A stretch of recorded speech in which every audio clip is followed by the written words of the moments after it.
So what we're going to look at today is spin coming off the paddle. So my opponent has hit a heavy top spin ball. It's going to hit the face of my paddle and kick up. I need to account for that as I swing forward, otherwise that ball may go too high over the net.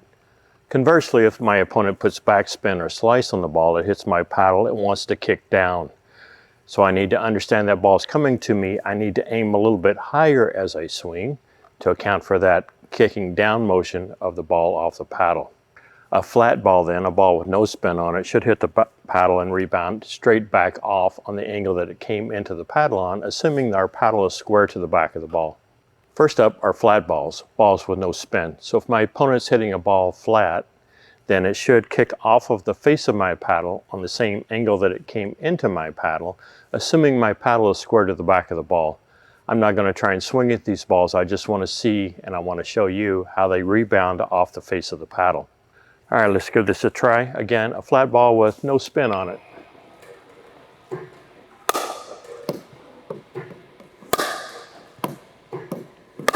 So I'm trying not to swing, just trying to have this ball hit the paddle, and it should come back off on the same angle that it came into that paddle. So if an opponent hits a ball at me with little or no spin, and I can hit this square to my paddle, it should be pretty predictable. Oh, I wasn't even looking. Should be pretty predictable about where that ball is going. Next up, we're going to look at topspin balls. My opponent just hit a ball that has a ton of topspin on it. If it hits the face of my paddle and my paddle is square to the back of that ball, ideally what's going to happen is that ball is going to kick up a little bit. So it's going to kick up more, the more topspin it has on it, and less, the less topspin it has on it. If I know this in advance, if I can read my opponent's body motion on how they hit that ball, or I can see the rotation on the ball, and I had a video about marking your balls so that you can actually see the rotation, that helps. I'll put a link to that video in the description box below. If I can see that rotation or see how my opponent hit, then I can adjust the angle of my paddle and get that ball to be a little bit lower on my shot as it goes back across the net. Let's take a look. All right, so I've adjusted my Simon X machine to put as much topspin on this ball as it can. I had to up the speed because it has so much rotation. This ball was diving way before it got to the net, so these are coming a little bit faster. In a similar fashion, I'm just going to try and keep my paddle square to the back of the ball, and hopefully we'll be able to see that this ball kicks up off of this paddle.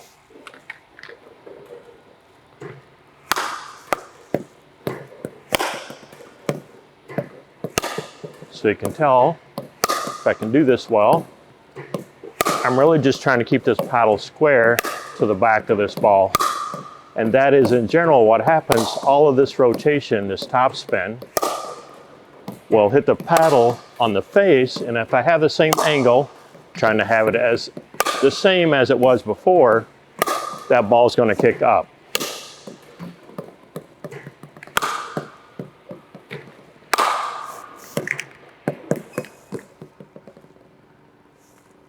Now again, one thing I want to have is a ball that has a significant, easily visible mark on it, whatever that is, so I can see the rotation on that ball as it comes toward me and start to adjust my swing. So for those heavy topspin, I would roll this paddle forward a little bit, the top edge forward, so that up kick is negated by the angle of my paddle.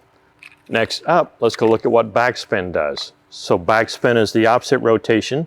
So this ball's coming this way, rotating and coming into my paddle. If my paddle is square, that rotation should kick that ball down off of my paddle. So if you've been up on the kitchen line and had to hit these volleys and somebody was hitting a heavy slice or a heavy backspin and a bunch of those were going into the net, it could be that you didn't account for that backspin. And that backspin, when it hits this paddle, will kick it back down toward the floor, and we have to adjust for that. Let's take a look at what that looks like. So I mentioned for the topspin, I had to increase the speed of the ball coming out of the machine to get it to clear the net because it had so much dive on it from what the speed was on a flat shot. For this slice or this backspin shot, I've actually had to slow the machine down. So as I hit these balls, actually not hitting them, blocking them, or just putting a paddle on them, try not to look too much at how far forward it goes off of my paddle, because a lot of that is depending on the speed of the incoming ball. Totally different subject. All we're really looking at is what is the angle of the ball as it comes off of my paddle, and to understand what the differences are between top spin and backhand, and I'll talk about side spin in just a minute. Here we go.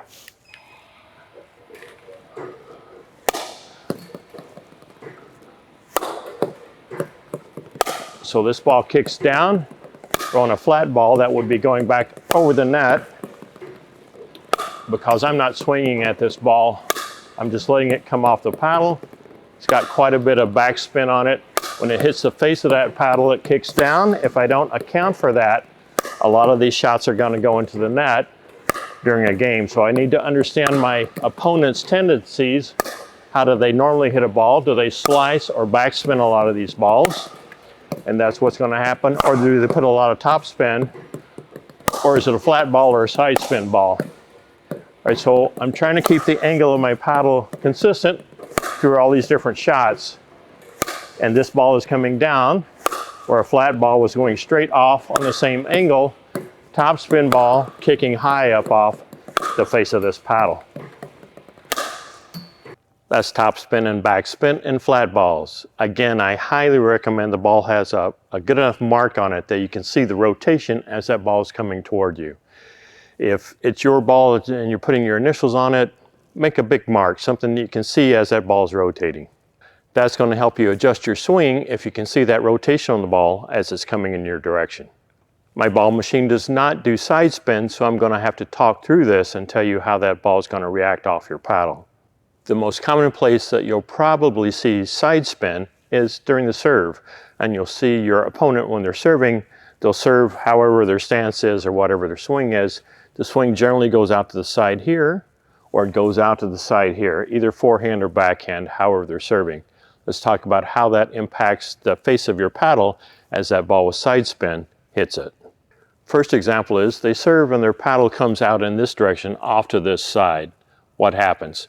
So when their paddle comes out in this direction, the ball is coming at you and kicks off the floor, it's going to kick in the opposite direction that their paddle went, right? If my paddle goes here when I serve and I have good side spin on it, it hits that floor, and for you, it kicks in the other direction. So you have to be anticipating, paddle went this way, that ball's going to go that way as it kicks off the floor. Second part is when I get my paddle on it, that ball is going to kick in the same direction that their swing went. So while it hit the floor and went that way, when I put my paddle on it, it's going to want to go back in that direction that they swung. So I have to adjust my swing for that. Example on the other side then, let's say they serve and their paddle goes out in this direction. Maybe they're doing a backhand and putting some slice out here. Again, what happens is when this ball comes at me as a returner, if I see my opponent's serve paddle go in this direction, it's going to hit the floor and kick out this way, opposite of the direction that their paddle went. When I hit that as a returner then, and that ball has that side spin on it, it's going to kick in the same direction that their paddle was when they served. So let's say they served like this. When it comes off of my paddle, it's going to go in that same direction. Ideally, I want to adjust my swing and my aim to account for the kick that comes off of my paddle. And yes, it makes a difference of how much spin they put on it. The more pronounced the spin, the more pronounced the kick off of my paddle. Finally, I did not talk about what happens to a topspin or a backspun ball when it hits the floor. Let me go over that really quickly. So a topspin ball is coming at me. It has all this forward rotation. It hits the floor and it kicks forward. It keeps coming in my direction and it stays lower on general. So it's coming in my direction, hits the floor, and what might be a normal bounce up is going to be lower and coming at me faster if it has that top spin. Conversely, a ball with a lot of slice or backspin on it is coming to me, heavy backspin, it hits this floor and puts the brakes on. It stops, it quits coming toward me, and so it also bounces up higher, so I need to be able to anticipate and go, I've got to move forward more so than I normally would for a flat shot or a top spun shot. I've got to move forward because this backspin ball is going to hit that floor, put the brakes on, quit coming to me as much as a normal ball would, and it's going to bounce up a little bit higher.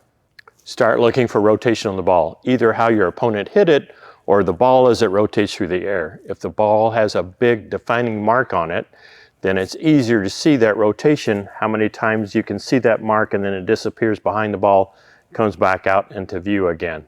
I'll put a link in the description box below of a video I did about how you can mark your balls better so you can see that rotation. If you can see and anticipate that rotation, you know what's going to happen when it bounces or when you have to volley it out of the air, and understand what corrections you have to make so that your shot goes where you want it to go.